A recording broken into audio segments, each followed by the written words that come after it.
আমি এমন হতভাগা জাহান্নামের আসামি, আমার আমল নামায় সব গুনার গুনাহ, চোখের গুনাহ, হাতের গুনাহ, জবানের গুনাহ, অন্তরের গুনাহ, নামাজ না পড়ার গুনাহ, বেপরদায় চলার গুনাহ, গান শোনার গুনাহ, গীবতের গুনাহ, মিথ্যার গুনাহ।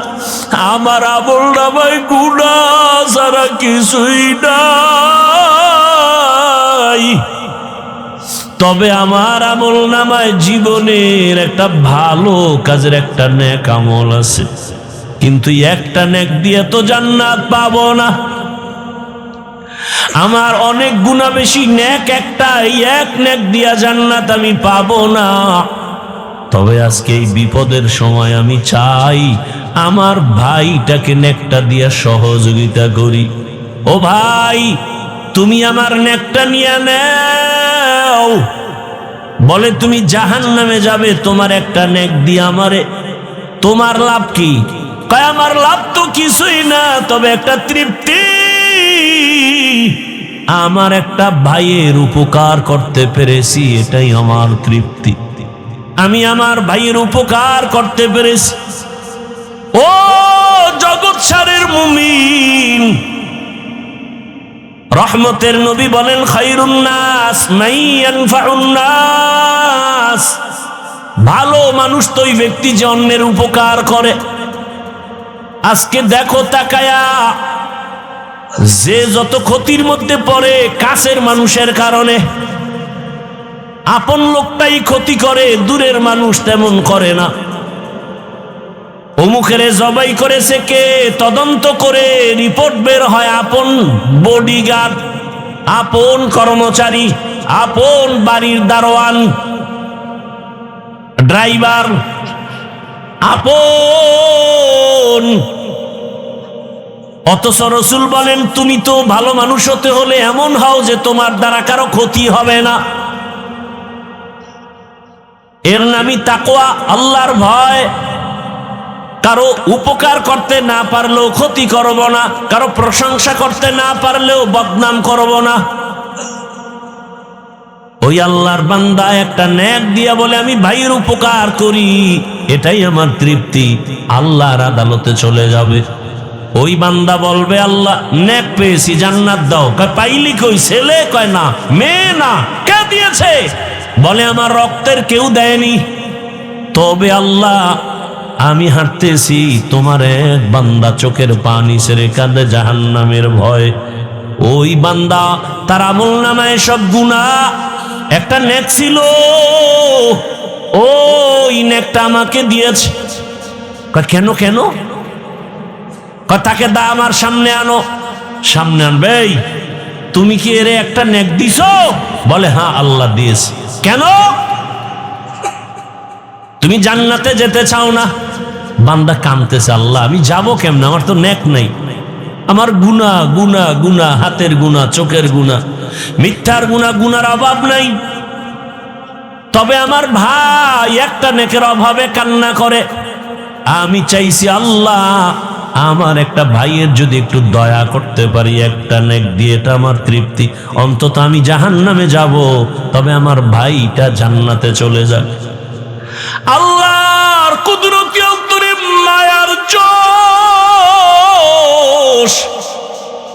আল্লাহর কুদরতি অন্তরে রহিম নামের মায়ায় জোশ এসে যাবে।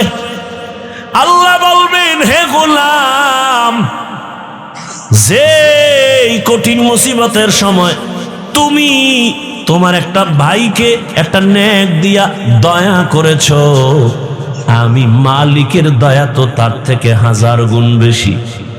আমি আল্লাহ কেন দয়া করব না? আমি রহিম নামের ওসিলায় আমি তোমাকেও জান্নাত দিয়া দিলাম। ইয়া ইলাহি মুঝসে মুঝকো दूर कर, ताके देखो मुझ में तुझको एक नजर। या इलाही तू मेरा माबूद है या इलाही तू मेरा माशूक है। ও আমার যুবক বাবারা, বৃদ্ধ বাবাজিরা, পর্দার আড়ালের মা বোনেরা, বয়ান শুনলে হবে না, এগুলো অন্তরে ঢুকাইয়া তওবা করেন। কয়দিন আর দুনিয়াতে বাহাদুরি করবেন? ও যুবক বাবারা, আমি যে এতক্ষণ বয়ান করলাম একবারও কিন্তু বলি নাই আমার মতো বড় হুজুর হও, স্কুল ছেড়ে মাদ্রাসায় যাও বলি নাই, তাবলিগে না গেলে জাহান্নামে যাবে, পীরের কাছে না গেলে জাহান্নামে যাবে বলি নাই। বরং আমি চাই রে যুবক, আমার দেশে মাওলানা মুফতি মুহাদ্দিসের অভাব নাই, আমার দেশে আদর্শবান ডাক্তারের অভাব, আদর্শবান ইঞ্জিনিয়ারের অভাব, আদর্শবান ওসি ডিসিএসপির বড় অভাব। আমি চাই তুমি স্কুলে পড়ো, কলেজে পড়ো, ডাক্তার হও, প্রফেসর হও, ইঞ্জিনিয়ার হও, তুমি একজন ওসি ডিসিএসপি হও, চেয়ারম্যান মেম্বার এমপি হও, তবে আদর্শবান হইও, বেয়াদব হইও না রে বাবা। যদি বেয়াদব মার্কা ডাক্তার হও, লিখে রাখো তাসলিমা নাসরিনের পরিণাম ফলের মতো তোমারটাই হবে। وفضل زمانا على زمان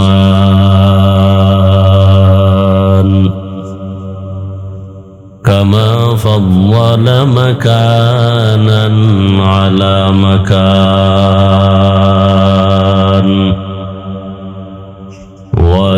وإنسانا على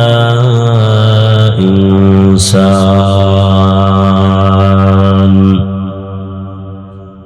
ونشهد أن لا إله إلا الله وحده لا شريك له لا ضد له ولا ند له ولا مثل له ونشهد أن سيدنا وسندنا وحبيب ربنا وطبيبنا وطبيب قلوبنا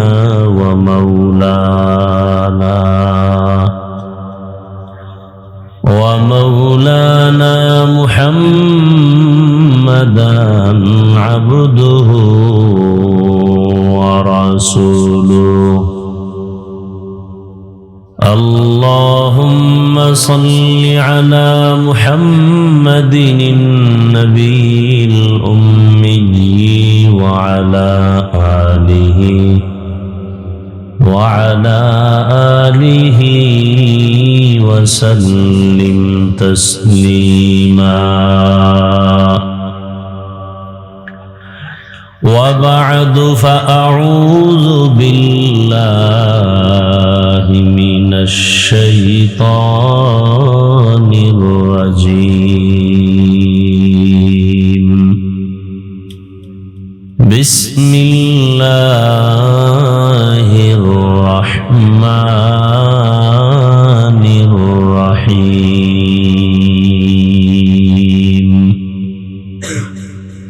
يا أيها الذين آمنوا اتقوا الله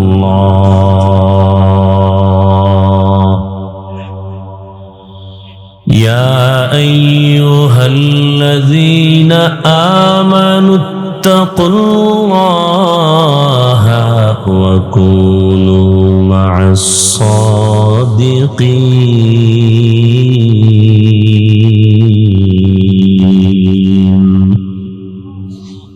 وقال النبي صلى الله عليه وآله وسلم من تشبه بقوم فهو منهم صدق الله مولانا العظيم صدق رسوله النبي الأمي الكريم ونحن على ذلك من الشاهدين والشاكرين والذاكرين والحمد لله رب العالمين سبحانك لا علم لنا إلا ما علمتنا إنك أنت العليم الحكيم رب اشرح لي صدري ويسر لي أمري واحلل عقدة من لساني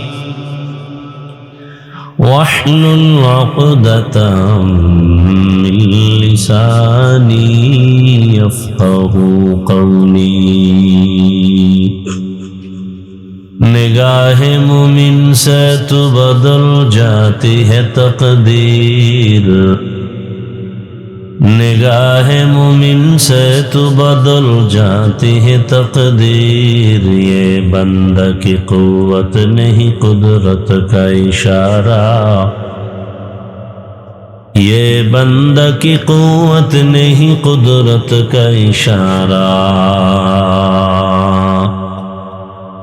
ऐ मर्द खिरद तर्क मासी की जरूरत ऐ मर्द खिरद तर्क मासी की जरूरत अब सोहबत सालेह की सवा कोई नहीं चारा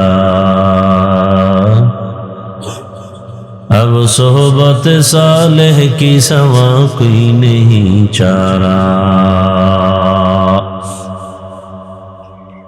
मरदूद है पीछे हमें खबर नहीं लेकिन मरदूद है पीछे हमें खबर नहीं लेकिन एक वक्त में हालाक जो अमाल है सारा एक वक्त में हालाक जो अमाल है सारा দক্ষিণ জগৎ সার জামিয়া ইসলামে ইয়াকুবিয়া ও এলাকাবাসীর উদ্যোগে আয়োজিত দুদিনব্যাপী বার্ষিক তাফসীরুল কোরআন মাহফিল সমাপনী দিন 14 ডিসেম্বর 2025 মহতি এ সম্মেলনে মাহফিলে উপস্থিত মুহতারাম সম্মানিত সভাপতি বিবারিয়ার কৃতি সন্তান তরুণ উলামায়ে কেরামদের উজ্জ্বল নক্ষত্র মুফাক্কির ইসলাম শেখুল হাদিস আল্লামা মুফতি ইব্রাহিম কাসিমি দামাত বারাকাতুহুম অন্যান্য হযরত উলামায়ে কেরাম অতিথিবৃন্দ অত্র অঞ্চলের বিভিন্ন স্থান থেকে আগত আল্লাহ পাকের আশিকিন জাকিরিন শাকিরিন মুহিব্বিন মুরব্বিয়ান এজম কলিজার টুকরা আমার সমবয়সী যুবক বন্ধুগণ স্নেহের ছোট ভাই পর্দার আড়ালে মাইকের আওয়াজ শ্রবণরতা সম্মানিত মা ও বোনেরা আল্লাহ পাকের দরবারে শুকর যে আল্লাহ আমাদেরকে সুস্থ রেখেছেন আলহামদুলিল্লাহ জীবনের এক অমূল্য সম্পদ আমাদের সুস্থতা টাকা পয়সা বাড়ি গাড়ি সব আছে কিন্তু আপনি আমি যদি অসুস্থই থেকে যাই এই জীবনের কোনো মূল্য নাই টাকা পয়সা বাড়ি গাড়ি তেমন নাই কিন্তু আপনি আমি সুস্থ এর থেকে সুখের জীবন আর আল্লাহ আমাদের সুস্থতাকে দায়েমান কবুল করেন এখনো যারা অসুস্থ বিছানায় হসপিটালে আল্লাহ তাদেরকে সুস্থতার নিয়ামত দান করেন আমরা গোটা দুনিয়ার উম্মত নিয়ে ভাবি তো এজন্য সব মানুষের জন্য আমাদের দিলে দরদ ভরা আমরা কাউকে দুশমন মনে করি না যদিও আমাদেরকে অনেকে দুশমন ভাবতে থাকে আমরা সবাইকে রসুলের উম্মত হিসাবে আপন মনে করি কাছের মনে করি এজন্য আমরা দোয়া করতেও কোনো কৃপণতা করি না আমাদের সাথে খারাপ আচরণ করে আমরা দোয়া করি আল্লাহ তাকে হেদায়েতের দৌলত দান করেন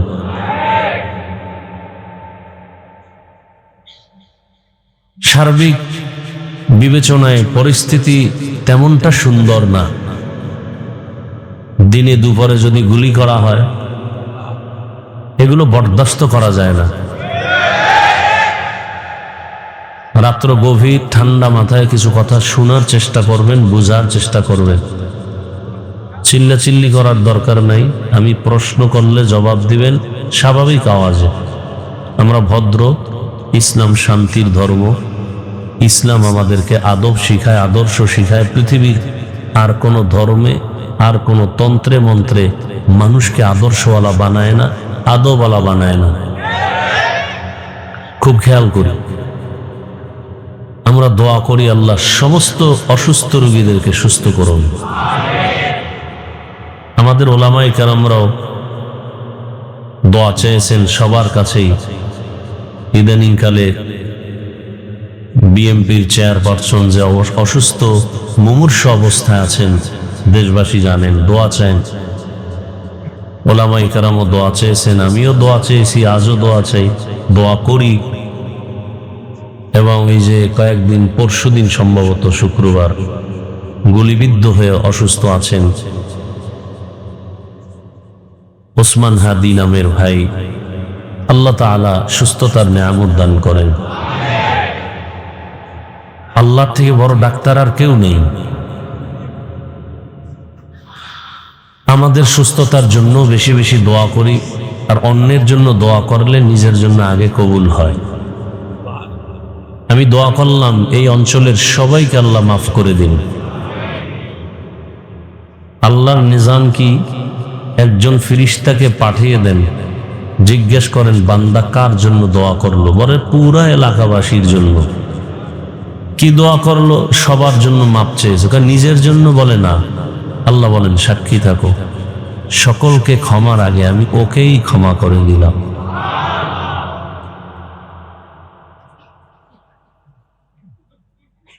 আমরা দোয়া করি সামনে আগত নির্বাচন। 13 জনে দোয়া চায়, 15 জনে দোয়া চায়, সবাই দোয়া চায়। সবাই কি বিজয় হতে পারবে? পারবে না। তা আমরা কি দোয়া করব? পক্ষ বুঝি না, বিপক্ষ বুঝি না। আমরা দোয়াটা এমন ভাবে করব যে দোয়াটা কাজে লাগে। কি দোয়া করব? আল্লাহ দেশের জন্য, জাতির খেদমতে এবং ইসলামের উপকার যার দ্বারা হবে তাকে বিজয় দান করেন। এর থেকে আর ভালো দোয়া আছে? দেশের উপকার হবে, জাতির উপকার হবে, নিরাপত্তা পাবে, ইসলামের উপকার হবে, এমন ব্যক্তি বিজয় হোক। তাহলে দেশও ঠান্ডা, জাতিও ঠান্ডা। কথা ঠিক না? আল্লাহ, গতকাল এবং আজ দেশের শীর্ষস্থানীয় হাজারাত উলামায়ে কিরাম কোরআন সুন্নাহ ভিত্তিক দিক নির্দেশনামূলক আলোচনা রেখেছেন। আপনারা ধৈর্যের সাথে শ্রবণ করেছেন। উলামায়ে কেরামদের কথাগুলো সহি তরিকায় আমাদেরকে আমল করার তৌফিক দান করেন।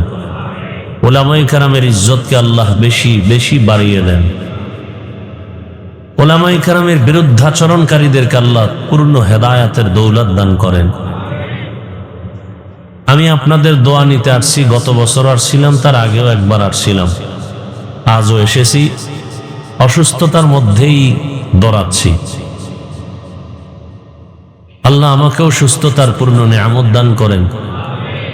পাশাপাশি আপনাদের সামনে সংক্ষেপ কিছু কথা রাখবো। এর ক্ষেত্রে কোরআনে হাকিমের এক আয়াত, রসুলের একটি হাদিস পড়েছে।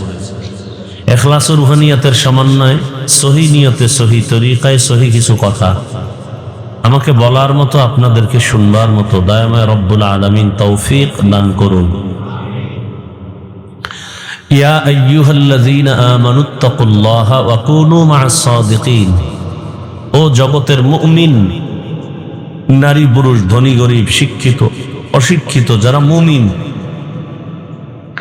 তোমরা আল্লাহকে ভয় করো, তাকওয়া অর্জন করো, তথা আল্লাহর প্রিয় বান্দা যারা জমিনে আছেন এদের বন্ধু হয়ে থাকো। নবীজি হাদিসে বলেন, মান তাশাব্বাহা বিকওমিন ফাহুয়া মিনহুম। দুনিয়াতে যে ব্যক্তি যেই দলের সাথে সম্পর্ক রাখবে, যে কওমের সাথে উঠা বসা, চলাফেরা, ভালোবাসা রাখবে, হাসরের দিন তার সাথেই তার উঠতে হবে। তর্জমা শেষ। খুব সংক্ষেপ কথা, বুঝার চেষ্টা করব। বাংলাতে একটি প্রবাদ আছে, যার সাথে যার মোহাব্বত তার সাথে তার কিয়ামত। রসুল কি বলছেন? যেই ব্যক্তির সম্পর্ক যেই দলের সাথে, যেই কওমের সাথে উঠা বসা, চলাফেরা, ভালোবাসা, কিয়ামতে তাদের সাথেই উঠবে।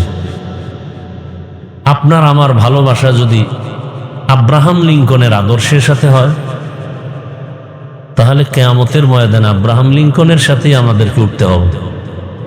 কথা বোঝার চেষ্টা করি।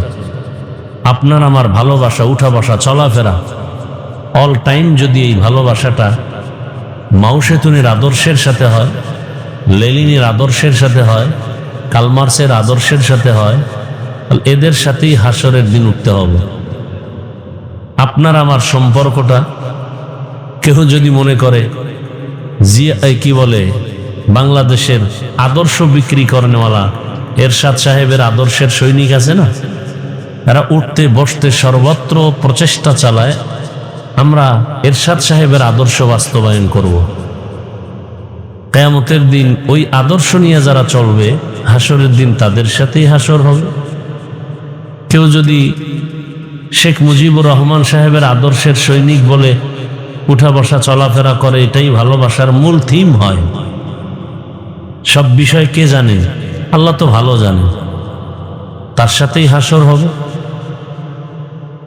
কিছু আল্লাহর বান্দা আছে মদিনার আদর্শ ভালো লাগে না, এই জন্য চুল কাটছে ক্রিকেটারের আদর্শ অনুযায়ী, চুলগুলো ওভাবে, পোশাকটা সেভাবে, দাড়ি রাখে না ফট করে রেখে দিছে একেবারে নিচে অংশ, কি ভাষা বলে, এটা স্টাইল করেছে, দাড়ি রেখি নেই।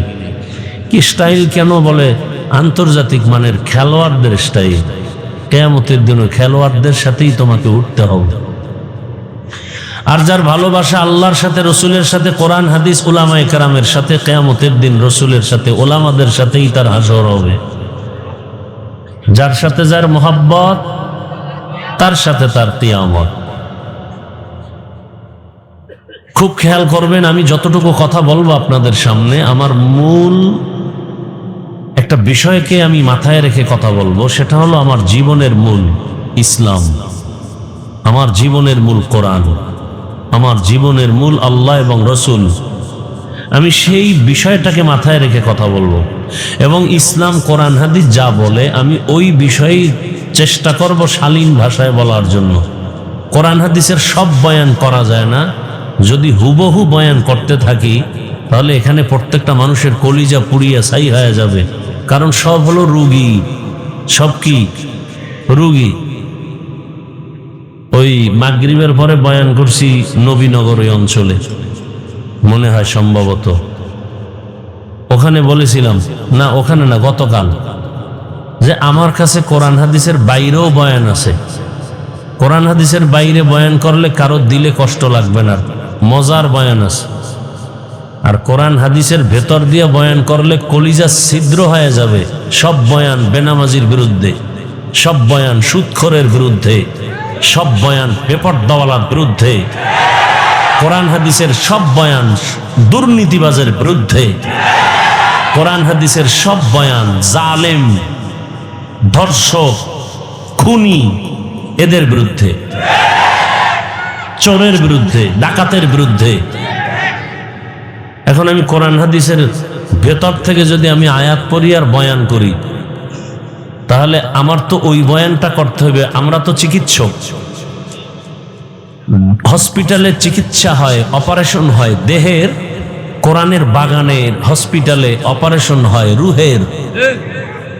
তাহলে ডাক্তারের কাছে রুগী গেলে রোগ আছে পাঁচটা রোগের ঔষধ ডাক্তার প্রাথমিকভাবে দিবে না। কোন রোগটা বড় ওইটা আগে ঠান্ডা করি, এরপরে বাকি রোগের চিকিৎসা। ঠিক এমনি আমাদের রুহের মধ্যে রোগ অভাব নেই, এর মধ্যে বড় রোগ কোনগুলো, যেই রোগের কারণে পার্শ্ব প্রতিক্রিয়ায় আরো রোগ জন্ম নিবে, অন্য ভালো জিনিস নষ্ট করে ফেলবে। কথা বুঝাইতে পারতেছি? হ্যাঁ, বুঝবেন। বয়ান আপনারা সবাই জানেন, কিন্তু বুঝের অভাব। কিসের অভাব ভাই? বুঝের অভাব। না হয় আপনি মুসলমান, আমিও মুসলমান, নাকি সন্দেহ? আপনার আল্লাহ আমার আল্লাহ দুই না এক?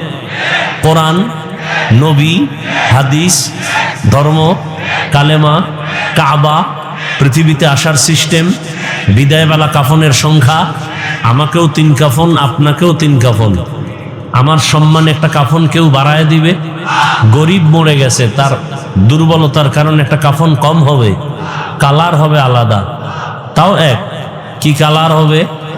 সাদা। আমাদের হুজুরদের কালারটা হবে আলাদা, সব এক। আমার দেশে কালার নিয়েও ঝগড়া চলে, চলে না? চলে না। তুমি সবুজ পরো না কেন? তুমি কালো পরো না কেন? তুমি সাদা পরো কেন?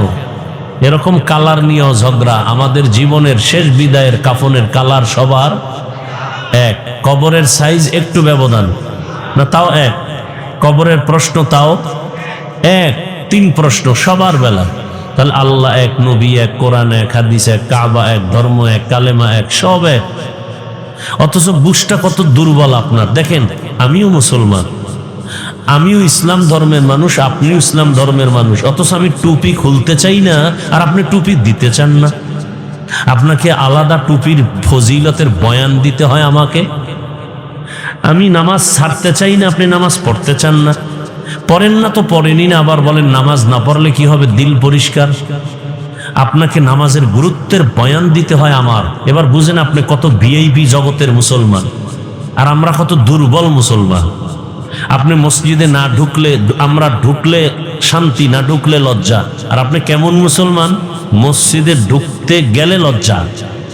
আমরা পর্দা না করলে লজ্জা পাই, আর আপনারা পর্দা করলে লজ্জা পান। আপনারা কত বড় ভিআইপি মুসলমান, বড় কঠিন হালাত। সমস্যাটা কোথায়? বুঝের অভাব। দেখেন বুঝটা কেমন। আমার বুঝ কি? টুপি দিলে সম্মান। আপনার বুঝ কি? টুপি দিলে মাথা গরম। বুঝ আমার বুঝ কি? দাড়ির মধ্যে, রসুলের পোশাকের মধ্যে সম্মান। আপনার বুঝ কি? দাড়ি রাখলে যৌবনের ভাব চলে যাবে, পোশাক পরলে শরীরটা আটকা লাগে। বুঝ। এই বুঝটা ঠিক হয়ে গেলে তখন আর হুজুর হতে হবে না, কলেজের প্রফেসর নামাজ শুরু করে দিবে। বুঝ ঠিক হয়ে গেলে র্যাবের চাকরিজীবী নামাজ ধরে ফেলবে। এরকম RAB, army, police, BDR, doctor, professor, engineer, OC, DC, SP 5 ওয়াক্ত নামাজি নাই। বুঝ ঠিক হয়ে গেছে। আর আমি হুজুরের বুঝ যদি ঠিক না হয়, তাহলে আমি বেপর্দার সাথে আড্ডা দিব, মনে করবো এর মধ্যেই শান্তি। বুঝের অভাব। বুঝার চেষ্টা করি। আল্লাহ সবাইকে হেফাজত করেন। তাহলে যার সাথে যার মোহাব্বত, তার সাথে তার কিয়ামত। এখন আপনাকে জোর করার কিছু নেই যে এটা করতেই হবে, এটা আমি বলবো না, এটা বলারও কোনো আমার রাইট নেই। কারণ এটা পরীক্ষার হল। পরীক্ষার হলে পরীক্ষার্থী যখন প্রবেশ করে, প্রশ্নের উত্তর সঠিক লিখবে, ব্যাঠিক লিখবে, সবার জন্য স্বাধীনতা সমান। যে সঠিক লিখবে তাকে কোনো সাপোর্ট দিবে না আলাদা, যে ব্যাঠিক লিখবে তাকে কোনো আলাদাভাবে বাধাও দেওয়া হবে না। কেন? পরীক্ষার হল, বাধা দেওয়ার নিয়ম নেই। মুমিনের জন্য পৃথিবীটা পরীক্ষার হল। তুমি টুপি পরলেও তোমাকে নিষেধ নাই, ক্যাপ লাগাও, বাধা নাই। মন্দিরে যাও, বাধা নাই। মসজিদে যাও, নিষেধ নেই। ফলাফলের বেলায় টের পাবে তুমি জান্নাতি না জাহান্নামী। অতএব আমি আপনাকে বুঝাতে পারবো না, আপনাকে আমি জোর করে কিছু করাতে পারবো না। কেন? লা ইকরাহা ফিদ্দীন। দিন সম্পর্কে কাউকে জোর করে দিনের দিকে ঢুকানো যাবে না, ঢুকাইলে বরকত হবে না। হ্যাঁ, তবে এখানে একটা কথা, যদি কেউ আক্রমণ করেন তখন প্রতিবাদ করতে হবে। যেমন আপনি নামাজ পড়েন না, এরকম লোক এখানে বহু আছে, কিন্তু তার অন্তরে নামাজের মোহাব্বত আছে, সুযোগ পেলে পড়বে। তার সাথে আমাদের কোনো দ্বন্দ্ব নেই, তাকে বুঝাবো কতক্ষণ? মৃত্যু পর্যন্ত। যদি সে আক্রমণ করে বলে নামাজ পছন্দ করি না, তখন আর বুঝানি নাই, তখন সুযোগ পেলে জুতার বাড়ি। ব্যবধানটা বুঝেন নাই, কঠিন ব্যবধান। যে নামাজ পড়ে না সে মুমিন, আর যে বলে আমি নামাজ পছন্দ করি না সে তাজা বেঈমান। যে দাড়ি রাখে না সে মুমিন, মনে আশা আছে রাখবে, কিন্তু যে বলবে আমি পছন্দ করি না সে বেঈমান। তার সাথে কোনো আপোষ করার অনুমতি ইসলামে নাই। যে পর্দা করে না তার সাথে ঝগড়া করার অনুমতি নেই, সে মুমিন। কিন্তু যে বলবে আমি পছন্দ করি না, সে বেঈমান, তার সাথে আর কোনো আপোষ করার সুযোগ নেই। ব্যবধানটা বুঝাতে পারছি? খুব কঠিন ব্যবধান। আল্লাহ বুঝার তৌফিক দান করেন। এখন আপনার স্বাধীন, পরীক্ষার হল তো আপনার স্বাধীন। মসজিদে ঢুকলেই লাভ, মন্দিরে ঢুকলেই ক্ষতি। নামাজ পড়লেই লাভ, নামাজ না পড়লে ক্ষতি। আল্লাহর হুকুম মানলে এই লাভ, না মানলে এই ক্ষতি। রসুলের সুন্নত মানলেই লাভ, না মানলে এই ক্ষতি। বুঝাই দিলাম। এখন আপনি কি করবেন? আপনার ইচ্ছা। এখানে জোর করা যাবে না, যেহেতু পরীক্ষার হল, বাধাও দেওয়া যাবে না। বুঝানোর দায়িত্ব বুঝাচ্ছি, পায়ে ধরে ধরে বুঝাইতেছি। আজকে আপনাদের পেছনে যেই পরিমাণ গাধার মতো কষ্ট করি, আমি একা না, সব আলেম চামড়া খুলে জুতা বানায় দিল, আলেমের ঋণ শোধ হবে না। আপনার তো এটা পছন্দ লাগে না। বুঝার চেষ্টা করেন, বাংলার জমিন থেকে শিক্ষা নেন। তাবলিগওয়ালাদের 24টা ঘন্টা জিকির আর ফিকির, এই উম্মত উম্মত উম্মত। পীর সাহেবদের এই পেরেশানি 24 ঘন্টা, উম্মত কিভাবে জাহান্নাম থেকে বাঁচাবো, কিভাবে মানুষগুলোকে পায়ে ধরে ধরে নামাজি বানাবো। কথা ঠিক না? আমাদের বক্তাদের মেহনত 24 ঘন্টা। আমার ছেলে, আমার মেয়ে, আমার ঘর, আমার স্ত্রী, পরিবারের সময় খবর নেওয়ার, হক আদায় করার সময় পাই না, আপনাদের পেছনে ঘুরতে ঘুরতে। এভাবে সব আলেম, মসজিদের ইমাম ও খতিব 24টা ঘন্টা আপনাদের পেছনে মেহনত করে কিভাবে একটা উম্মতকে নামাজি বানানো যায়। মাদ্রাসার শিক্ষকরা, আলেমরা আপনাদের সন্তানদের নিয়ে ফিকির, কিভাবে একটা সন্তানকে দ্বীনের উপরে মজবুত করে গড়ে উঠানো যায়। এর ঋণ কি আদায় করবেন?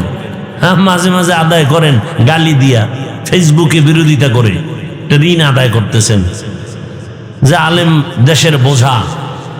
আরে ভাই, বরযাত্রীর মূল ব্যক্তি না থাকলে ওই কাফেলার কোনো মূল্য নেই। বেড়াইতে গেলে ভাত পাবে না, জুতার বাড়ি পাবে। এ জমিনে যদি কোরআনের আওয়াজ না থাকে, আল্লাহর দ্বীন না থাকে, উলামায়ে কেরামের জবানে কোরআনের আওয়াজ না থাকে, এ জমিন আর জমিন থাকবে না। ভূমিকম্প হালকা দিছে, একটা দিলে পুরো পৃথিবী ধ্বংস হয়ে যাবে। ঘুমের থেকে উঠে দেখবেন 50 গজ মাটির তলে শুয়ে আছে। কিসের বাহাদুরি করেন? 100 তলা বিল্ডিংকে ধ্বংস করতে 1 সেকেন্ড লাগে। ভূমিকম্প আসছে, বিল্ডিং থেকে দৌড়াইয়া বাইরে যায়। বাসার কি শখ! ছেলে থুয়ে গেছে, কই ছেলে খবর নাই। বউ একদিকে দৌড়ায়, স্বামী আর একদিকে দৌড়ায়। ছেলের খবর নাই, মেয়ের খবর নাই, ওরনার খবর নাই। আরে তুমি বিল্ডিং থেকে বাহিরে যাও, জমিন যদি ধসে যায়, কি হয় না?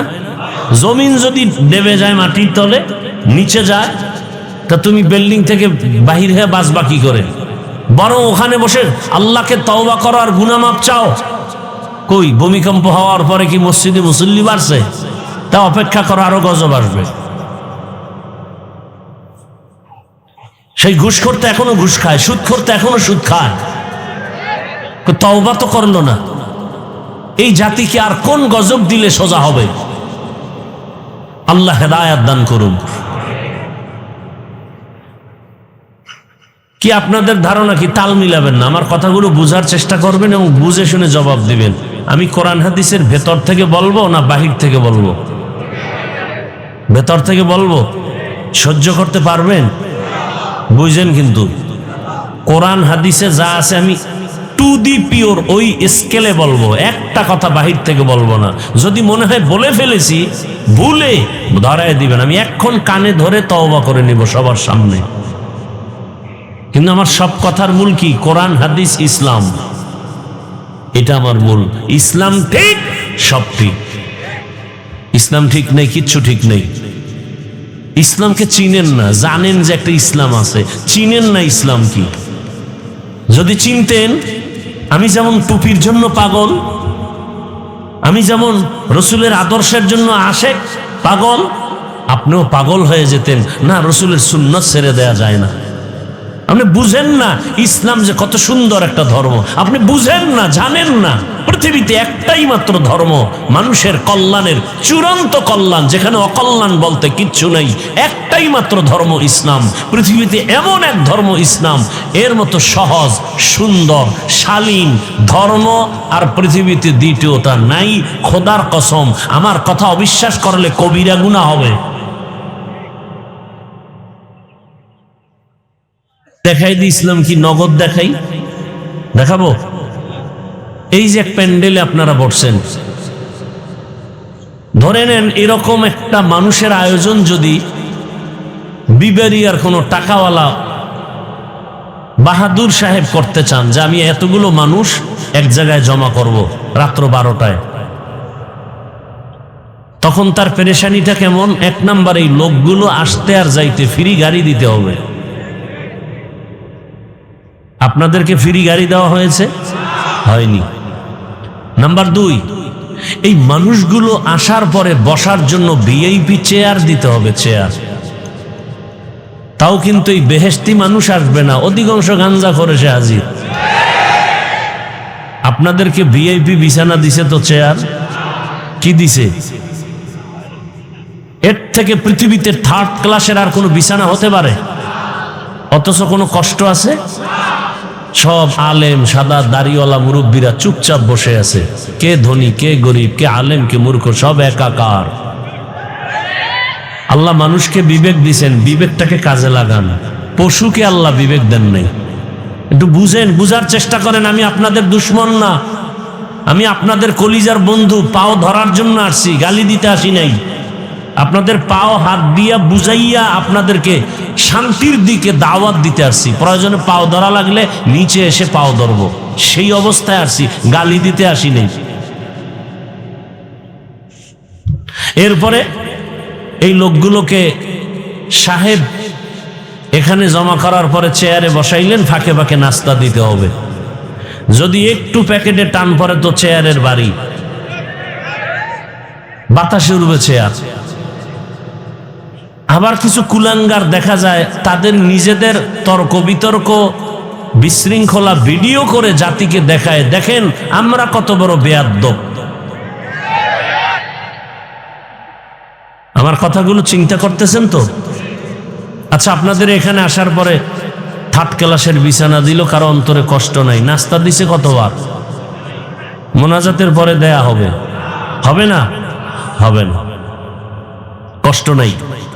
আচ্ছা, এরপরে এই দুনিয়ার লাইনের এই বিশাল আয়োজন করতে গেলে এতগুলো মানুষকে নিয়ন্ত্রণের জন্য কি পরিমাণ পুলিশ এখানে রাখতে হতো? ভাই, সত্য কথাটা আপনি মানেন আর না মানেন, স্বীকার করেন যে হ্যাঁ এটা বাস্তব। পুলিশ লাগতো না? ক্রেডিট বা পাওয়ার থাকলে র্যাব নিয়ে আসতো, আর্মি নিয়ে আসতো। এতেও যদি ভয় লাগতো, সর্বশেষ নিরাপত্তা কুত্তা।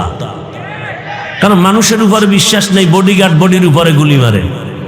কুকুর মানুষের সাথে বেঈমানি করে না, আজও পর্যন্ত শুনি নেই। মানুষ বেঈমানি করে, কুকুর করে না। আপনাদেরকে নাস্তা দেয়া হলো না। আচ্ছা বলেন তো, এখানে নিয়ন্ত্রণের জন্য কত টিম পুলিশ আছে? প্রশাসনের কেউ আছে? বুঝলে আর বেশি লাগে কিছু? এতগুলো মানুষ চুপচাপ, এত রাত, কষ্ট, ঠান্ডা। চিন্তা করেন, সেই মাগরিবের আগে আসছে, পেটে ক্ষুধা কি পরিমাণ। বাদাম খাইলি কি ওই ক্ষুধা নিবরণ হয়? অন্তত বাঙালির পেট থামে না বাদামে আর চানাচুরে। কথা ঠিক না? এরপরও কিন্তু খানার পেরেশানি ভিতরে নাই। এতগুলো মানুষ চুপ করে বসে আছে, কোনো আওয়াজ নাই। এই মুহূর্তে টেলিফোন আসলেও কেটে দিবে। কথা ঠিক? পুলিশের ভয় নাই, র্যাবের ভয় নাই, আর্মির ভয় নাই, চুপ করে সব বয়ান শুনতেছে। এটা কিভাবে সম্ভব? নগদ চোখে দেখায় দিলাম, এটা ইসলাম মানলে সম্ভব। এর নাম ইসলাম, এর নাম ইসলাম। ইসলাম মানেই শান্তি। এই শান্তি ইসলাম ছাড়া কেউ দিতে পারবে না, সম্ভব না, কোনোভাবেই সম্ভব না। আল্লাহ বোঝার তৌফিক দান করেন। এবার ইসলাম কিছুটা বুঝছেন তো? ইসলাম কি বলে? 2 জন দেখা হলে কি দাও? সালাম শব্দের অর্থ শান্তি। দেখা হলেই শান্তির দোয়া শুরু। কথা ঠিক? ইসলাম কি বলে? বড়দেরকে বলে এই বড়রা, ছোটদেরকে মায়ার নজরে দেখো। আল্লাহর জাতের কসম, বড়রা যদি ইসলাম অনুযায়ী ছোটদেরকে মায়ার নজরে দেখেন, কোনোদিন জুলুম করবে না। এবার ইসলাম ছোটদেরকে কি বলে? এই ছোটরা, বড়দেরকে সম্মানের নজরে দেখো। সব ছোটরা বড়দেরকে যদি শ্রদ্ধার নজরে দেখে, কোনোদিন বেয়াদবি করবে? এর নাম ইসলাম। ইসলাম কি বলে? কর্মচারী কাজ করে, ঘাম ঝরার আগে বেতন দিয়ে দাও। আচ্ছা, কর্মচারীকে যদি টাইম মতো বেতন দিয়ে দেন আগে আগে, ও কাজে ফাঁকি দিবে? আর যদি বেতন মেরে খান, তাহলে কাজের নামে মোবাইল চালাবে। ইসলাম কত সুন্দর, মানেন না কেন? এত সুন্দর ধর্ম, বুঝের কিছু অভাব। কিসের অভাব ভাই? বুঝের অভাব। আল্লাহ হেদায়েতের দৌলত দান করেন। আসেন আয়াতের উপরে কিছু আলোচনা করি, ধৈর্য হারাবেন না তো? ইয়া আইয়ুহাল্লাযীনা আমানুত্তাকুল্লাহা ওয়া কুনু মা'আস সাদিকিন। শুধু মুমিনকে আল্লাহ বলেন, হে মুমিন, দুইটা আদেশ তোমাদেরকে দিলাম কল্যাণের জন্য। এই দুইটা আদেশ যদি মানো, বিনা হিসাবে আমি জান্নাত দিয়া দিব। প্রথম আদেশ হলো আমি আল্লাহকে ভয় করো। দ্বিতীয় আদেশ হলো জমিনের মধ্যে কিছু ভালো মানুষ আছে, সত্যবাদী, আল্লাহর প্রিয় গোলাম, এদের বন্ধু হয়ে থাকো। তাহলে তুমি দুনিয়াতেও মুকুটহীন বাদশা হবে, আখেরাতে তুমি বিনা হিসাবে জান্নাতে যাবে। মুমিনকে দুইটা আদেশ দিলেন, কোনো বেঈমানকে দেন নাই কেন? এর সংক্ষেপ জবাব হলো জান্নাত শুধু মুমিন পাবে, কোনো বেঈমান এক সেকেন্ডের জন্য জান্নাত পাবে না। জান্নাত কারা পাবে? শুধু মুমিন। আর মুমিনরাও যে পাবে কত ফিডা খাওয়ার পর, বহু ফিডা কপালে আছে। দলিল, রহমতের নবী বলেন, আমি আশঙ্কিত, আমি ভয় ভীত। আমার আগে একদল উম্মত ছিল বড় চালাক, এদের বংশে, এদের গোষ্ঠীর মধ্যে অনেক নবী রাসূল আল্লাহ পাঠিয়েছেন। ওই গোত্রে, ওই বংশের নাম, ওই দল, ওই গোষ্ঠীর নাম বনি ইসরাইল। ওই বনি ইসরাইলের আল্লাহ এত আদর করেছেন, ডাইরেক্ট আসমান থেকে খানা দিছেন। ডাইরেক্ট সন্ধ্যাবেলা দেখতো ছোট ছোট পাখি, আস্তা পাখি বুনা হয় জমিনে পড়ে, হালুয়া পড়ে বৃষ্টির মতো, নিশিরের মতো। জামানার নবী মূসাকে আল্লাহ বলছেন, বনি ইসরাইল চালাকি করে যেন কালকের জন্য খানা রেখে না দেয়। আজকেরটা পেয়েছে, আজকে ফেলবে, কালকে আবার দিব। যদি চালাকি করে খানা বন্ধ হয়ে যাবে। মজা পাইয়া বনি ইসরাইলরা খাইয়া খাইয়া সব খাইস না, কালকের জন্য রেখে দাও। রেখে দিয়েছে, চালাকি করে খানা বন্ধ হয়ে গেল। রহমতের নবী বলেন, ওই বনি ইসরাইল যদি চালাকি না করত, আমার উম্মতেরাও কিয়ামত পর্যন্ত আসমানের ডাইরেক্ট খানা খেয়ে ঘুমাইতো। ওর চালাকির কারণে খানা বন্ধ হয়ে গেল। ওই বনি ইসরাইল এত চালাক, অহংকারের ভাব করে করে নিজেদের মধ্যে দলে দলে বিভক্ত হয়ে গেল ৭২। আর আমি মুহাম্মদের উম্মতের দলের মধ্যে আরো একটা বেড়ে যাবে। কয় দল হবে? কুল্লুহুম ফিন্নার, সবাই জাহান্নামে যাবে। ইল্লা মিল্লাতান ওয়াহিদা, এক দল জান্নাতে যাবে। ক্বালু মান হিয়া ইয়া রাসূলুল্লাহ, ওয়া ফি রাওয়ায়াতিন মা হিয়া ইয়া রাসূলুল্লাহ। সাহাবায়ে কেরামদের মধ্য থেকে কেউ বললেন, রহমতের নবী ৭৩ কাতারের মধ্যে যেই দলটা জান্নাতে যাবে তাদের পরিচয় কি? ক্বালা মা আনা আলাইহি ওয়া আসহাবি। ভালো করে খেয়াল করেন, রহমতের নবী যদি বলতেন আমি মুহাম্মদের আদর্শ মেনে যারা চলবে তারা জান্নাতে যাবে, এতটুকু বললেও তো হয়ে যেত।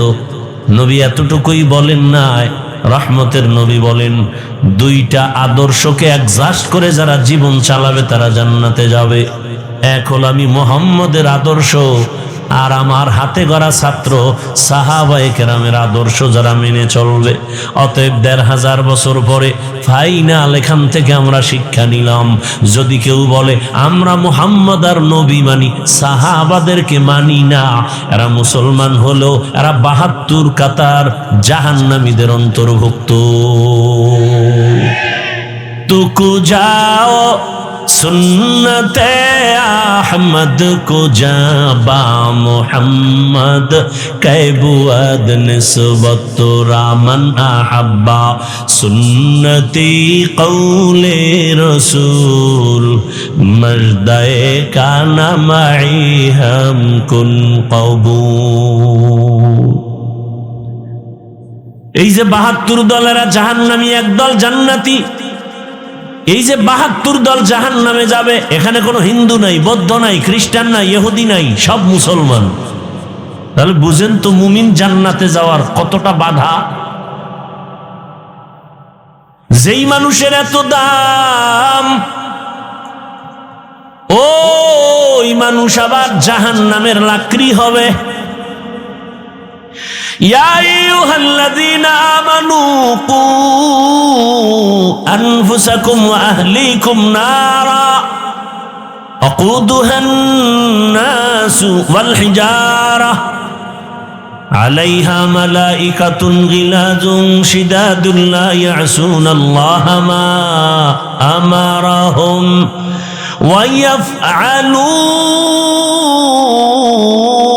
ويفعلون ما يؤمرون।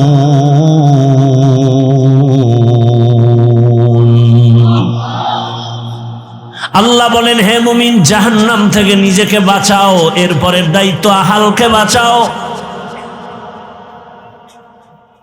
আমি একা জাহান্নাম থেকে বাঁচলেই দায়িত্ব শেষ হবে না, আমার উপরে দায়িত্ব আমার আহাল। আমি বাবা, আমার আহাল সন্তান, আমি স্বামী, আমার আহাল স্ত্রী, আমি শিক্ষক, আমার আহাল ছাত্র, আমি চেয়ারম্যান, আমার আহাল ইউনিয়নের মানুষ, আমি মেম্বার, আমার আহাল ওয়ার্ডের মানুষ, আমি এমপি, আমার আহাল আমার আসনের মানুষ, আমি সরকার প্রধান, আমার আহাল গোটা দেশবাসী, আমি একজন আলেম, গোটা উম্মত আমার আহাল, আমি মসজিদের ইমাম ও খতিব, মুসল্লি আমার আহাল, আমি বক্তা, শ্রোতা আমার আহাল। ও বক্তা, জাহান্নাম থেকে তুমি আগে বাঁচো, তারপরে তোমার আহাল শ্রোতাকে বাঁচাও। বাবা, জাহান্নাম থেকে আগে বাঁচাও, এরপরে তোমার আহাল সন্তানকেও বাঁচাও। স্বামী, জাহান্নাম থেকে নিজেকে আগে বাঁচাও, এরপরে তোমার আহাল স্ত্রীকেও বাঁচাও। ইমাম সাহেব, জাহান্নাম থেকে নিজেকে আগে বাঁচাবেন, এরপরে মুসল্লিদেরকে বাঁচাবেন। শুধু নিজে বাঁচবেন, মুসল্লি বাঁচাবেন না, হবে না।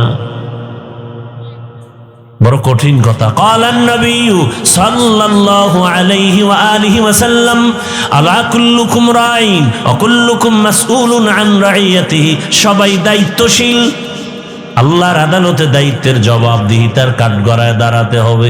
কিয়ামতের ময়দানে বহু মা বাবা শুধু সন্তানের অন্যায়ের কারণে জাহান্নামে চলে যাবে। দুনিয়াতেই তো অন্যায় করে সন্তান, মা বাবার হাতে কেন পুলিশের হ্যান্ডকাপ লাগানো হয়? আর দুনিয়া মাজরাতুল আখিরা, আখিরাতের নমুনাই দুনিয়ায় তাকায় দেখো। বাবার অন্যায়, কিন্তু সন্তানের অন্যায়ের কারণে বাবার হাতে হ্যান্ডকাপ। কিয়ামতের দিন বহু বাবা মা শুধু সন্তানের অন্যায়ের কারণে জাহান্নামে যাবে। হাসরের মাঠে সন্তান মা বাবার বিরুদ্ধে আল্লাহর আদালতে মামলা পেশ করবে। রব্বানা ইন্না আতা'না সাদাতানা ওয়া কুবারানা ফাআদাল্লুনাস সাবিলা রব্বানা আতিহিম যিফাইন রব্বানা আতিহিম যিফাইনি মিনাল আযাব ওয়ালআনহুম লা'নান কাবীরা। সূরা আহজাব 67 নম্বর আয়াত। মা বাবার বিরুদ্ধে সন্তান মামলা দায়ের করবে, আল্লাহ বলবে এই ছেলে নামাজ পড়ছো না, রোজা রাখছো না, জিকির করছো না, তেলাওয়াত করছো না, কেন? বলবে ও দয়ার মালিক, সব আমার মা বাবার দুর্বলতা। আমার মা বাবা কোনোদিন আমাকে নামাজের দাওয়াত দেয় নাই, রোজার দাওয়াত দেয় নাই, জিকিরের দাওয়াত দেয় নাই, কোরআন শিখায় নাই।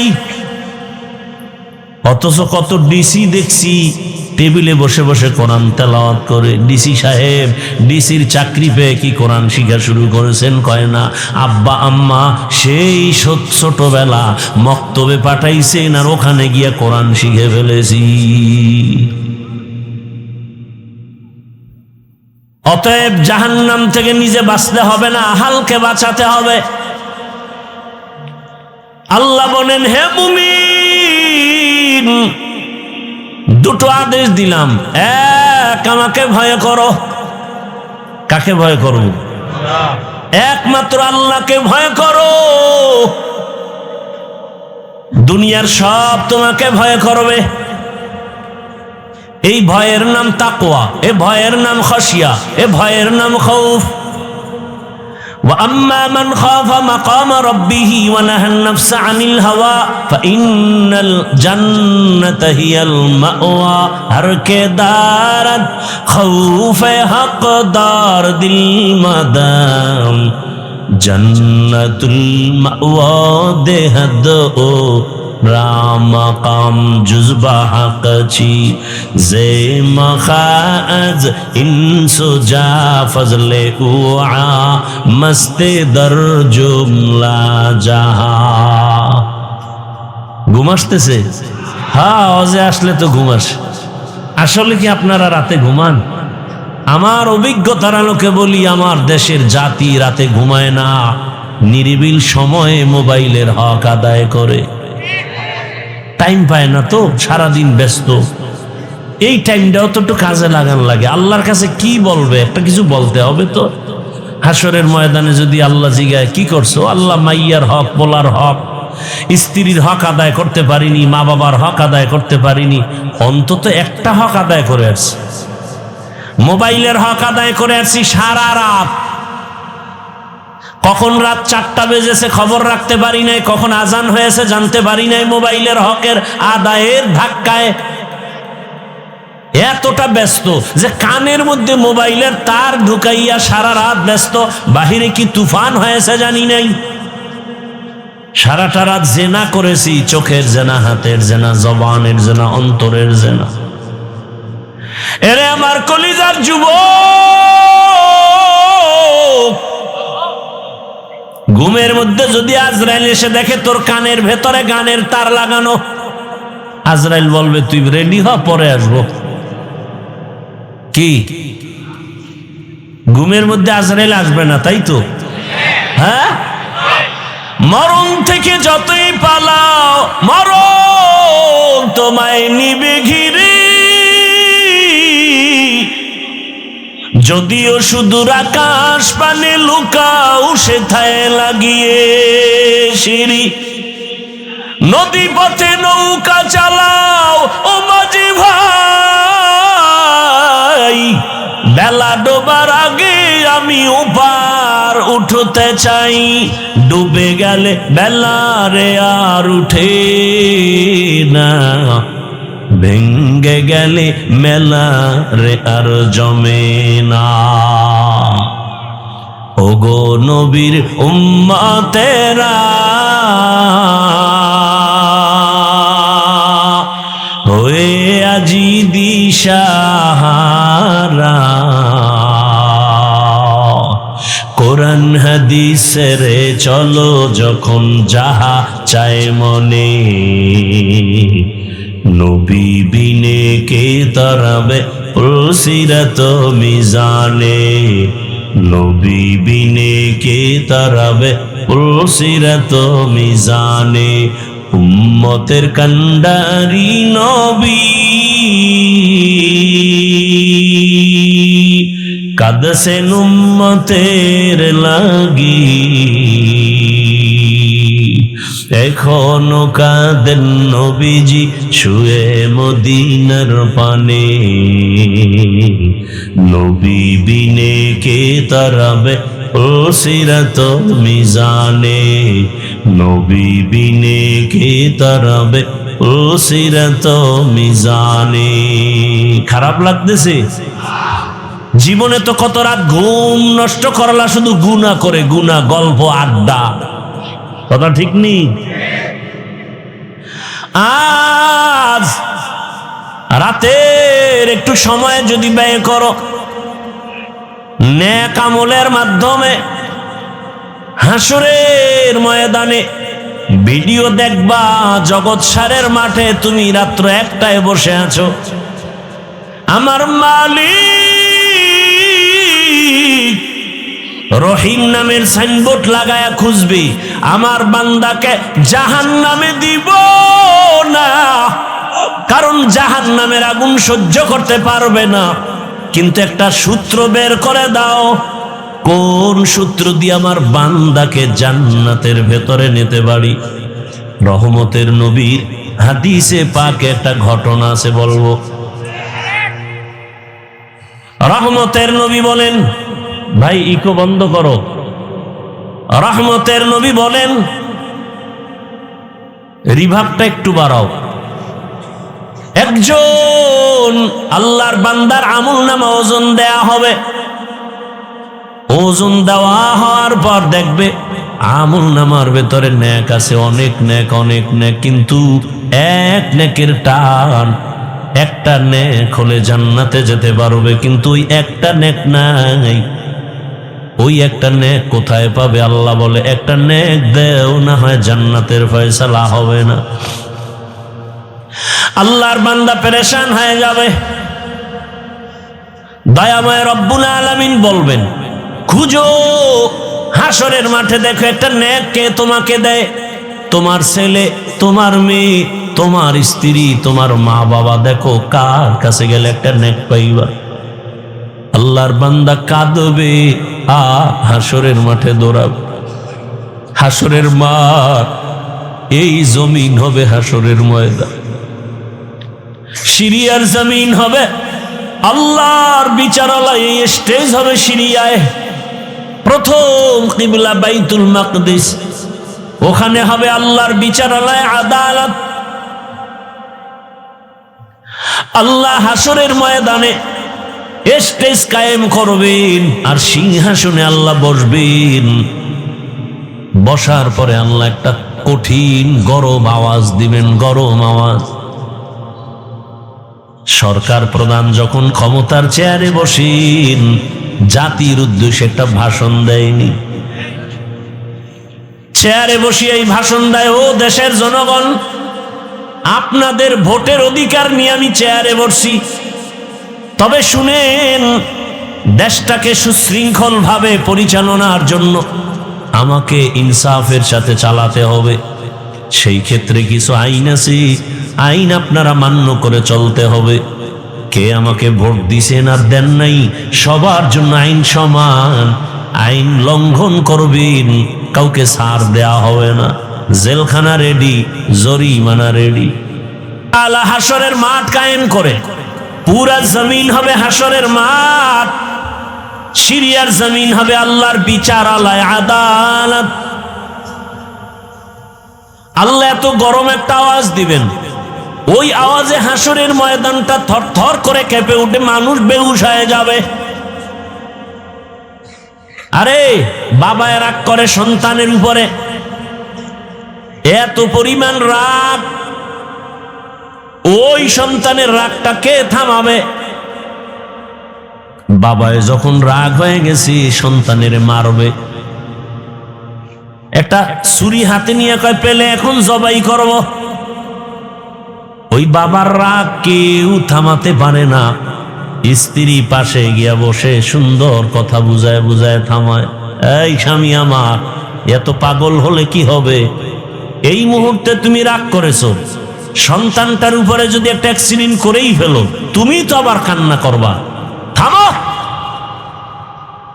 তাহলে স্বামী রাগ হলে সন্তানের উপরে মা এসে থামায়, কথা ঠিক নেই? আল্লাহ যদি রাগ করে থামাবে কে? কঠিন হুঙ্কার দিবেন, এমন কঠিন। হাসরের মাঠে সব উলঙ্গ দাঁড়ানো হবে, নারীরাও উলঙ্গ, পুরুষেরাও উলঙ্গ, সব এক জায়গায়। আম্মা জান আয়েশা রাদিয়াল্লাহু আনহা বলেন, ও রহমতের নবী, লজ্জা লাগবে না? কেউ কারো দিকে তাকালে তো লজ্জা পাবে। রহমতের নবী চোখের পানি ছেড়ে বলেন, ও আয়েশা, হাসরের মাঠ এমন কঠিন, এমন কঠিন হবে, কেউ কারো দিকে তাকানোর হুঁশ থাকবে না। কেমন কঠিন হবে যে কেউ কারো দিকে তাকানোর হুঁশ থাকবে না। আল্লাহ যদি রাগ করেন তো কে থামাবে, কে নরম করবে? আমার আল্লাহকে তো কেউ নাই। আল্লাহ কয়, ওয়ামা আরসালনাকা ইল্লা রাহমাতাল লিল আলামিন।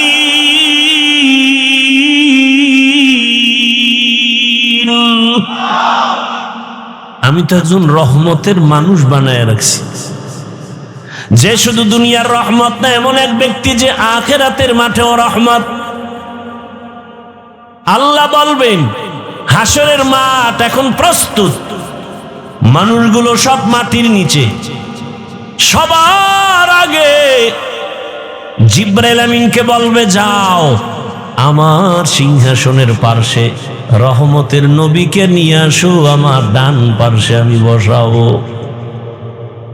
জমিন সমান, মক্কা কই, মদিনা কই, গম্বুজ কই, মিনারা কই, কিচ্ছু নাই, সমান পুরা দুনিয়া। ফেরেশতাকে আল্লাহ, নবী কই? এই বরাবর হাঁটো। হাঁটতে থাকো, হাঁটতে থাকো, হাঁটতে থাকো, যেখানে আবার রহমতের নবী রওজা মুবারকে হাজির, ওই জায়গায় গিয়া দেখবা একটা নূরের আলো মাটির উপরে দেখা যায়। আমার সালাম দিবা, রসুল দাঁড়ায় যাবেন, আমার কাছে নিয়ে আসবা। এবার আনবেন রহমতের নবীকে, আমার রবের পার্শ্বে সিংহাসনে বসাবেন। আল্লাহ যখন গরম আওয়াজ দিবেন, লিমানিল মুলকুল ইয়াউম লিল্লাহিল। এই আপনারও কি হেদায়েত হয়ে গেছে নাকি? হ্যাঁ, কারো জ্যৈষ্ঠ মাস, কারো সর্বনাশ না? মরাডারে মারো কেন, কয় লড়ে কেন? আমার দফা ঠান্ডার হে আরামে ঘুমাইতে যায় না বিড়ি টানতে যায়? তো কওয়াও যায় না। আল্লাহ হেদায়েত দান করুন। হেদায়েত হয়ে গেছে। ভেতরে দীর্ঘ টাইম বসার শক্তি না থাকলে ওই ভাইগো মতো বাইরে দাঁড়ায় শুনবেন, ফাঁকে ফাঁকে বিড়িও টাইনে আবার আসবে। সমস্যা কোথায়? ভিতরে ঢুকে ডিস্টার্ব করেন কেন? আল্লাহ হেদায়েত দান করুন।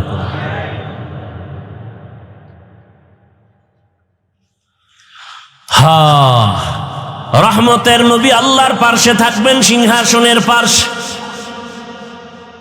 আল্লাহ রাগান্বিত আওয়াজ দিবেন, গরম হয়ে গেছে, এখন আর ঠান্ডা করার কোনো উপায় নাই।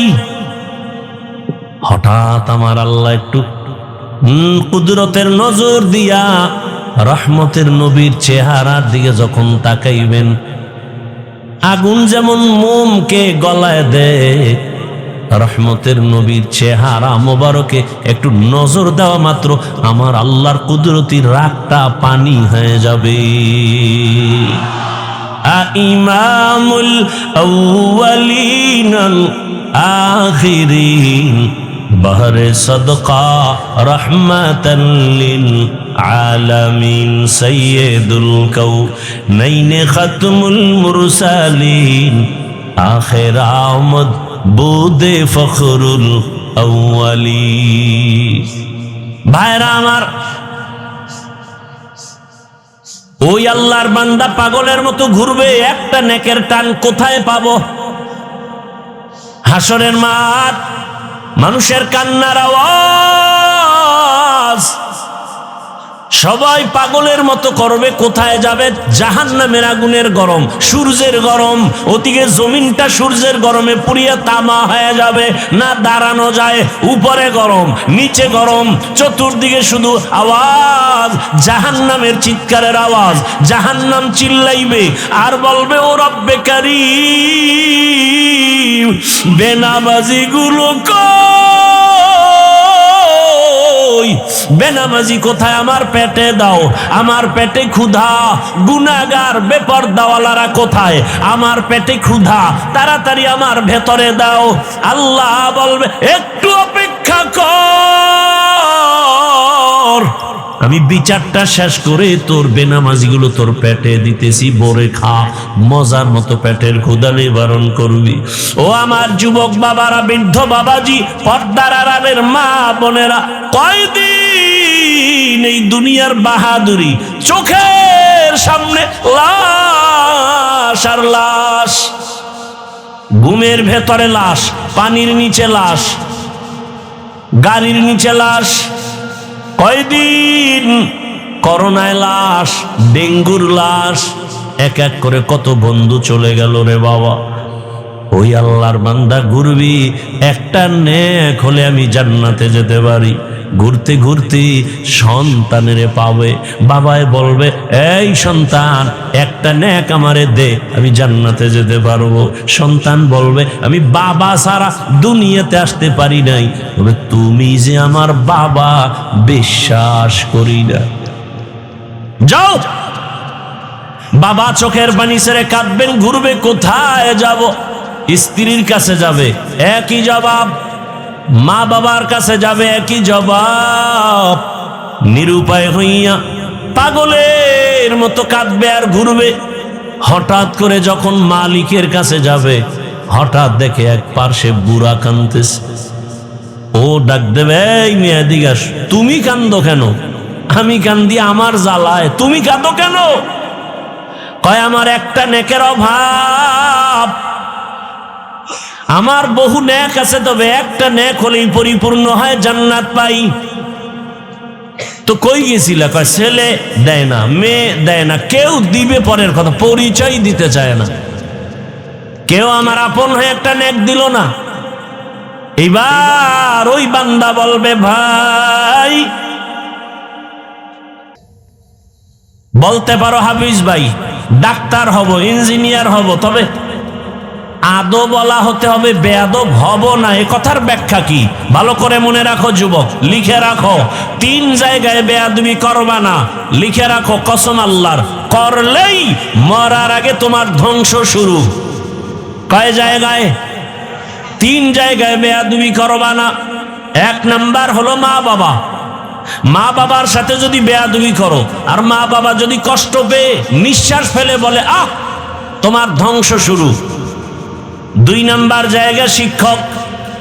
তোমার ওস্তাদ আমার ওস্তাদ, আমার মা বাবা দোয়া করেছেন, এ কারণে বিবারিয়ার ময়দানে চেয়ারে বয়ান করি, কিন্তু বয়ানটা আমার মা বাবা শিখান নাই, আমার ওস্তাদ আমারে ধরে ধরে বয়ান শিক্ষা দিয়েছেন। অতএব ওস্তাদের বয়ান অবদান কম না, ওই শিক্ষকের কষ্ট দিবা না, বেয়াদবি করবা না। যদি বেয়াদবি করো, শিক্ষক যদি কষ্ট পায়, নিঃশ্বাস পেলে ধ্বংস শুরু হয়ে যাবে। 3 নাম্বার জায়গা উলামায়ে কেরাম, মুরব্বী, এদের সাথে যদি বেয়াদবি করো, নিঃশ্বাস পেলে তোমার ধ্বংস শুরু হয়ে যাবে। রাস্তায় চলি, মাঝে মাঝে কত ল্যাংটা পাগল দেখি, ইংলিশে কথা বলে, আরবিতে কথা বলে। বিষয়টা কি? ভালো ছাত্র ছিল, বেয়াদবি করে বড়দোয়ার কারণে ধ্বংস হয়ে গেছে। অনুরোধ করে বলছি, রে বাবা, তুমি ডাক্তার হও, আদর্শবান ইঞ্জিনিয়ার হও, আদর্শবান একজন প্রফেসর হও, তোমার আচরণে কোনোদিন যেন মা বাবা কষ্ট না পায়, শিক্ষক যেন কষ্ট না পায়, ওলামায়ে কেরাম কষ্ট না পায়, বরং মা বাবার দোয়া নিয়া, শিক্ষকের দোয়া নিয়া, ওলামায়ে কেরামের দোয়া পরামর্শ নিয়া নবীজির আদর্শ মেনে চলো। তুমি ভাবতেছো এটা কেমনে পারি, কেমনে করি? নগদ উদাহরণ, নগদ। তোমার মতো যুবক জীবনে মাদ্রাসায় পড়ে নাই, আলিফ বা তাও শিখে নাই, স্কুলে পড়ে, কলেজে পড়ে, সত্য কথার সাক্ষী দাও, 5 ওয়াক্ত নামাজি নাই। তাহলে ফাইনাল কথা, তুমি পারো না কেন? তোমার কপালে কার জানি বরদোয়া লেগেই গেল। তোমার মতো যুবক রাস্তায় গাড়ি চালায়, নামাজ পড়ে, বলো তুমি কেন পারো না? তোমার মতো যুবক বাবা র্যাব, আর্মি, পুলিশ, বিডিআর এর চাকরি করে, 5 ওয়াক্ত নামাজ পড়ে, তুমি কেন পারো না? ও ব্যবসায়ী বাবারা, আপনার মতো কত ব্যবসায়ীরা নামাজ পড়ে ব্যবসা করে, বলেন আপনি কেন পারেন না? ও চাকুরিজীবী বাবারা, আপনার মতো কত চাকুরিজীবী ও সিডিসিএসপির কাজ করে, নামাজ ছাড়ে না। আরে সেদিন এক জায়গায় গিয়া শুনলাম টিওনো প্রতিদিন ফজরের নামাজ এলাকায় ঘুরে ঘুরে এক এক মসজিদে পড়ে টিওনো। তার মানে কি? যে ফজর পরে অন্য মসজিদে গিয়া গিয়া প্রতিদিন, তাহলে সে কত আগে উঠে, তার মানে সে তাহাজ্জুদও পড়ে। আমার জানা মতে কত দলিল চাও? ডিসি সাহেব ডিসির চাকরি করে, এসপির চাকরি করে, র্যাবের চাকরি করে, আমার জানা মতে 1 টাকাও হারাম খায় না, 1 ওয়াক্ত নামাজ বাদ দেয় না। বলো তোমার কপালে কার বরদোয়া লাগছে? বলো তুমি পারো না কেন? ও তোমার মনে একটু আশা, মনে একটু আশা পূরণ করো না। মনে আশা যাক যে পার্কে গেলে কি জানি মজা। ওই যুবকের বলবো, আশা তো তুমি পূরণ করছো, এবার তুমি তওবা করো। মনে আশা যাক যে সারা রাত মোবাইল চালাবা, কি জানি মজা, চালাইছো না, এবার ফিরো। মনে আশা আসছে তুমি নামাজ পড়বা না, মনের শখে নামাজ পড়ো নাই, এখন ফিরে যাও। কয় না না, আশা তো পূরণ হয় নাই। তাহলে এবার প্রশ্ন তোমার কাছে, আর কতদিন সারা রাত মোবাইল চালাইলে আশা পূরণ হবে আমাকে বলো? আর কতদিন পার্কে পার্কে ঘুরলে, নারীর আড্ডায় গেলে, নাচ গানের আড্ডা দিলে আশা পূরণ হবে বলো? আর কত রাত, কতদিন নামাজ বাদ দিলে, বেপর্দায় আড্ডা দিলে কতদিন পরে আশা পূরণ হবে বলো? এবং এটাও বলো তোমার হায়াতের বাকি আছে কতদিন? এই যে শুরুতে দোয়া করছি, কি জানি ওই ছেলেটা, ওর আর বাঁচার উপায় নেই, বাঁচলেও না বাঁচার মত। শুনলাম সে এখন হসপিটালে এমন অবস্থা আছে যে তার মাথার খুলি খুইলে আর এক জায়গায় রাখছে। এই বাঁচা কিসের বাহাদুরি করো বাবা? তোমার পাশের লোকটা স্বার্থে আঘাত লাগলেই এখন তো মানুষ মারতে দুশ্মন লাগে না, দলের লোকই যথেষ্ট। খালি বলবে ওরে মাইনাস করে দে, ওর কারণে আমার ভাগে কম পড়ে, ওরে মাইনাস কর। কি আমি বানায় বলতেছি কথাগুলো? বড় কঠিন হালাত।